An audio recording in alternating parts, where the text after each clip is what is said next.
वक्फ के कानून के बाद 90 साल पुराना जैन धर्म का मंदिर वहां गिरा दिया गया मुंबई के अंदर।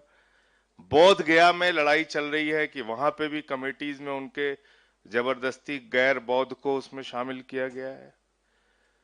तो ये लड़ाई यहां तक सिर्फ सीमित रहने वाली नहीं है, और मैंने पार्लियामेंट में भी कहा था और यहां पे भी इस बात को कह रहा हूं कि इसके पीछे का जो बड़ा मकसद है, क्योंकि वक्फ की जमीनें सब प्राइम लोकेशंस पे हैं, तो उन सारी जमीनों को कब्जा करके अपने दोस्तों को वो जमीन प्रधानमंत्री देना चाहते हैं। ये मेरा सीधा आरोप है, मैं घुमा फिरा के बात नहीं करता, एकदम सीधा आरोप है।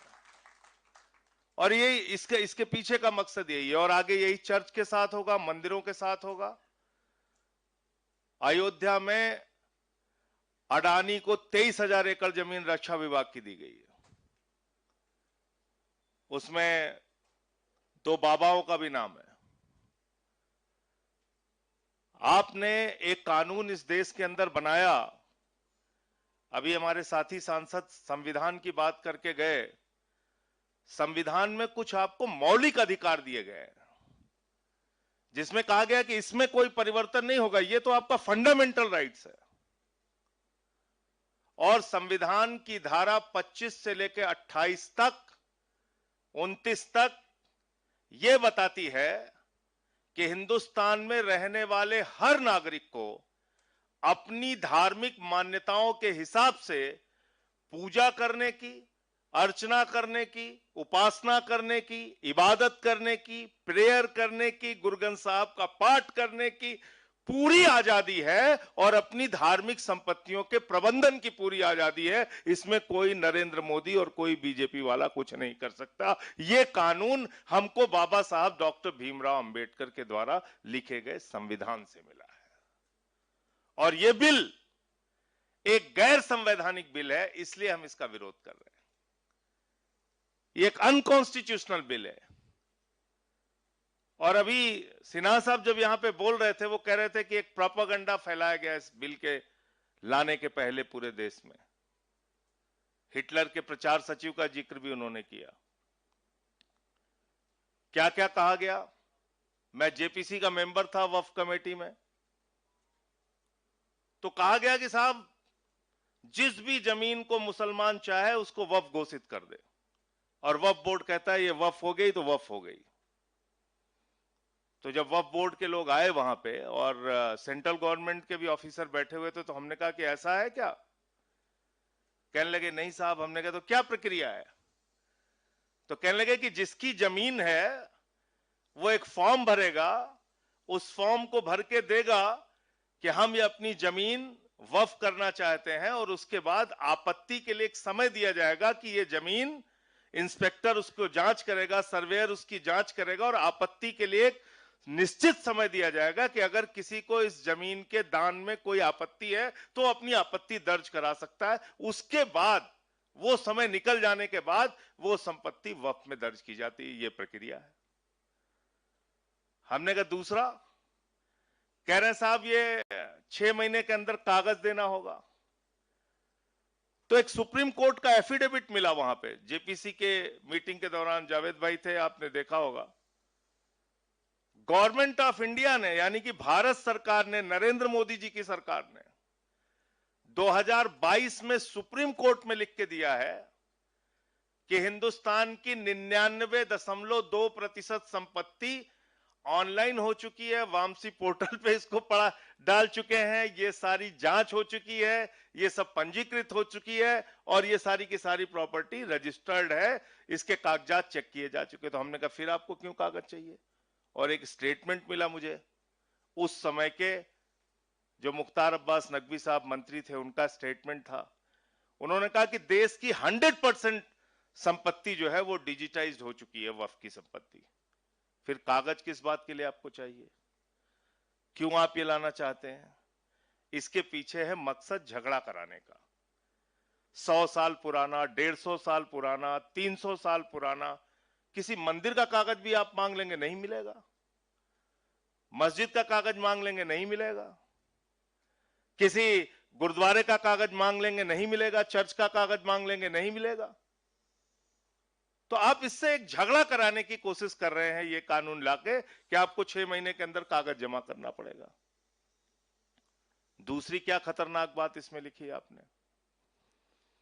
आपने इस वक्फ बिल के अंदर लिखा कि 5 साल का प्रैक्टिसिंग मुस्लिम होना चाहिए तभी वो दान कर सकता है। अब पूरी दुनिया में कोई कानून आपको ऐसा नहीं मिलेगा जो कि ये कहे कि दान के लिए आपको पहले धार्मिक रीति रिवाजों को मानना पड़ेगा तब आप दान कर सकते हैं। यह अद्भुत कानून हमारे प्रधानमंत्री नरेंद्र मोदी जी लेके आए हैं।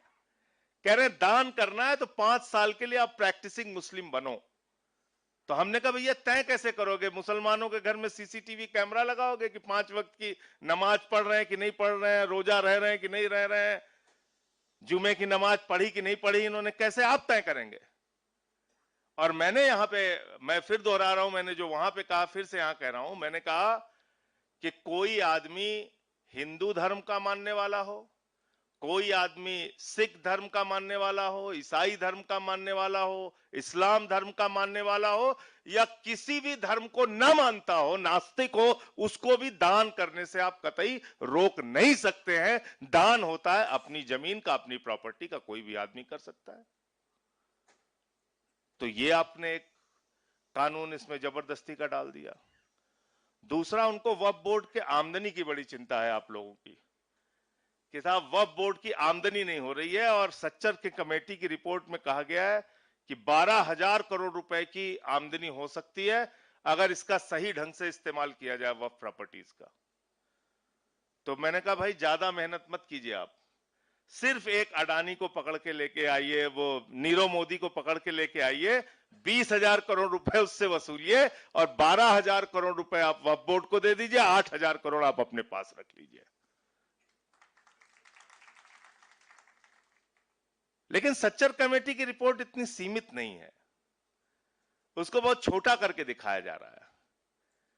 मैं चाहता हूं जो लोग वक्फ पे बात कर रहे हैं वो सच्चर कमेटी की भी रिपोर्ट पढ़ें, और उस सच्चर कमेटी की रिपोर्ट में यह भी लिखा हुआ है कि हिंदुस्तान के अलग अलग राज्यों में, चाहे वो दिल्ली हो, राजस्थान हो, उड़ीसा हो, मध्य प्रदेश हो, करीब करीब 363 ऐसी प्रॉपर्टी है, 363 ऐसी संपत्तियां हैं जहां सरकार ने वक्फ की जमीन पे कब्जा कर रखा है, जहां सरकार ने वक्फ की जमीन पे कब्जा कर रखा है। तो आप उन जमीनों को खाली कराइए, ये भी सच्चर कमेटी की रिपोर्ट में लिखा गया है। तो हमने कहा ये आप क्यों नहीं बताते? फिर कहने लगे हमें पसमादा की बड़ी चिंता है, मुस्लिम महिलाओं की बड़ी चिंता है। मैंने कहा इसमें तो कहीं रोक है ही नहीं कि मुस्लिम महिलाएं मेंबर नहीं बन सकती, वो पहले से ही है। दूसरा, पसमादा की आपको चिंता है तो एक सुझाव मैंने भी दिया, मैंने कहा भाई अगर आप ये चिंता आपको है तो ये चिंता आपको हिंदुओं के लिए भी सतानी चाहिए। और देश के 80% दलित, आदिवासी, पिछड़ा और महिलाओं को हिंदू संस्थानों के पुजारी बनाओ, कमेटियों में रखो, उनके बोर्ड में शामिल करो, तब आप बात करो। ये इस तरह की दोहरी बातें करने से फायदा नहीं है।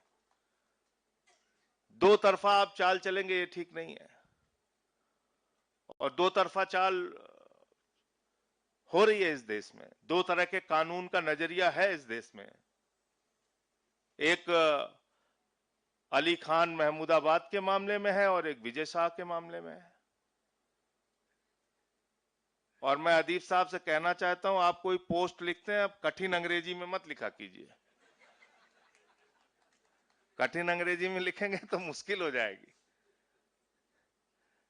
साफ साफ हिंदी में लिखिए, उर्दू में लिखिए, उसका हो सकता है ट्रांसलेट करा लें। अंग्रेजी का तो भाटिया मैडम ने बता दिया कि हम उठा के जेल में डाल देंगे अगर कठिन अंग्रेजी लिखोगे